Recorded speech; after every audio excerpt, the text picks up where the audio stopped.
পতিতালয়ের একটি মেয়ে যখন তার খদ্দের থেকে হাজার হাজার টাকার নোট নিয়ে ঘৃণার চোখে বলে, এই সমাজ আমাকে বেশ্যা বানিয়েছে, ঠিক তখনই দেশের কোনো এক প্রান্তে আরেকটি মেয়ে পরিশ্রম করে 100 টাকার 3টে নোট নিয়ে সমাজকে ধন্যবাদ জানায়।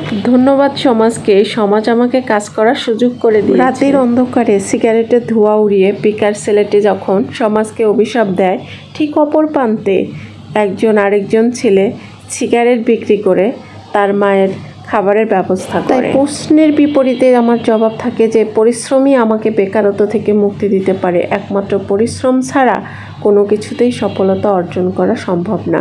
আপনি যে কাজই করেন না কেন, আপনাকে পরিশ্রম করতে হবে। পরিশ্রমই আপনার জীবনের সফলতার চাবিকাঠি।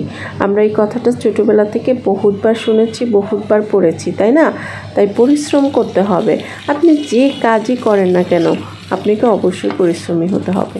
পরিশ্রম না করলে কখনোই জীবনে সফলতা আনা সম্ভব নয়। কোনো এক নিষ্ঠুর সকালে কোনো এক কোটিপতি বাবার সন্তান যখন তার বৃদ্ধা মাকে বৃদ্ধাশ্রমে নিয়ে যায়, ঠিক অপর প্রান্তে একই শহরে কোনো এক প্রান্তে একজন দারিদ্র ছেলে তার মাকে, অসুস্থ মাকে রুটি খাওয়ানোর জন্য দাঁড়ে দাঁড়ে ঘুরছে, এদার থেকে ওদারে, এবং মাকে বাঁচানোর জন্য, তার ওষুধের ব্যবস্থা করার জন্য সেই যুবক ছেলেটি যখন অন্য প্রান্তে বড়লোক বাড়িতে বা অন্য কোথাও সাহায্যের জন্য হাত পাচ্ছে, ঠিক তখনই প্রশ্নের বিপরীতে উত্তর থেকে যায় যে মা না থাকলে কি হবে। এই জায়গায় এসে মনীষীদের দুটি উক্তি বলতে আমার বড্ড ইচ্ছা হচ্ছে। সত্যিকার অর্থে জীবনে কিছু করতে চাইলে একটা রাস্তা খুঁজে পাবেন, আর না করতে চাইলে পাবেন নানা অজুহাত।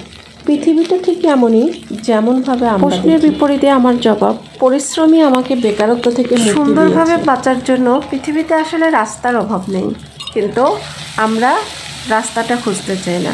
আমরা ভাগ্যের উপরে দোষ দিই। আসলে ভাগ্যকে দোষ দিয়ে আর কতদিন চলা যায়? ভাগ্যকে না দোষ দিয়ে এবার নিজেরা কিছু করতে হবে। নিজেদের বেকারত্ব নিজেরাই দূর করতে হবে। নিজেরা যদি পরিশ্রম করি, সফলতা আসবেই। তাই সবাইকে বলছি, সবাই পরিশ্রম করুন, সফলতা নিশ্চিত।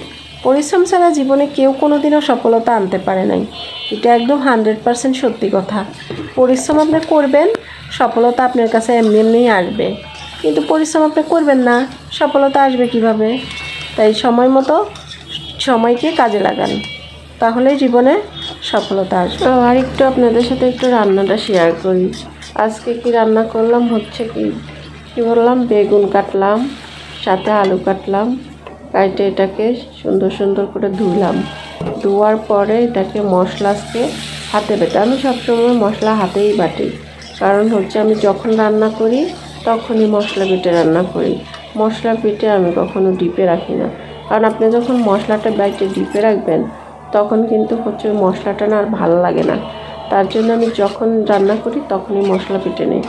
আর আমি সব তরকারিতেই জিরেটা খাই, জিরে আদা রসুন হালকা একটু দিলেও দিই, কারণ হচ্ছে বেশি মশলা খাওয়া স্বাস্থ্যের জন্য ক্ষতিকর। তাই হালকা মশলা দিয়ে তরকারিটা আমি সবসময় খাই। তাই এইভাবে আজকে আমি মাছটার কথা তো ভুলেই গেছি।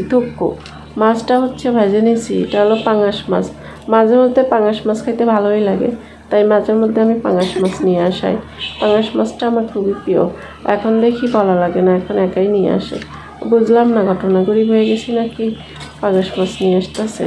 তো এই যে মাছটারে আমি সুন্দর করে কষাই মশাই রান্নলাম। আর এইভাবে কাঁচামরিচের তরকারি কার কার ভালো লাগে? আসলে শুকনো মরিচ বা গুঁড়ামরিচ কিছুই খাই না, তারপর আজকে একটু গুঁড়ামরিচ দিয়েছিলাম। এই হচ্ছে আমার ফাইনাল তরকারির লুক। সবাই ভালো থাকবেন, আল্লাহ হাফেজ।